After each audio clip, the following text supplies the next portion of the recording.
Imagine working 6 days a week and still being on call 24 hours a day. Imagine living in your office, where all your housemates are your superiors. Most Singaporeans wouldn't even consider this, but that's the reality for a migrant domestic worker. As Singapore negotiates the future of work, we asked if our standards of dignity should be applied to the non-citizens who share our home. What would it mean to carve out physical and social space for migrant domestic workers? We imagined a future with public housing for MDWs through the RIDE program, residential independence for domestic employees. What kind of work-life balance would this create? We followed the journey of a domestic worker named Siti. Siti has worked in Singapore for 8 years and thus qualifies for an enhanced flat. She shares an apartment with 5 other Indonesian MDWs, giving her a mix of private and shared space. Living out has given Siti more time to explore her interests. After clocking off each day, she joins her friends in one of the resident-led activities held in her block's community space.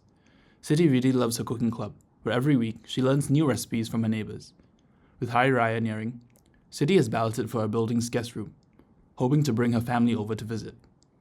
Despite overwhelming demand, Siti was one of the lucky winners, and she will be celebrating with her family for the first time in 8 years. These new privileges have been controversial at times. When Siti first moved in, there was plenty of backlash on RIDE from Singaporean residents living in the area. With time, however, Siti has made good friends with some aunties that hang out in the park. She even joins them for cooking classes at the nearby community club. With a stronger community and more visible presence, MDWs in Singapore have pushed for better recognition of the work they do. Siti is now entitled to an additional salary for the skilled work of caring for her employer's elderly mother. Recently, Siti noticed that her flatmate Dina was always at the verge of missing curfew. Dina's employer had been forcing her to work past regular hours. She wasn't planning on reporting it in fear of being sent back to Indonesia. Siti, however, managed to convince her friend that the law was on her side. Dina's employers were made to terminate her contract as well as compensate her financially.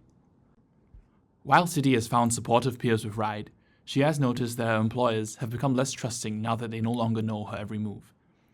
However, the distance has helped Siti become more motivated at work. She hopes this is something her employer will understand, and that they might return to their previous relationship. We chose to explore this future because our research overwhelmingly pointed to how precarious and overlooked the MDW community is in Singapore.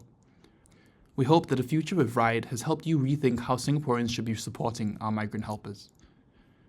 What kind of relationship should we be trying to build?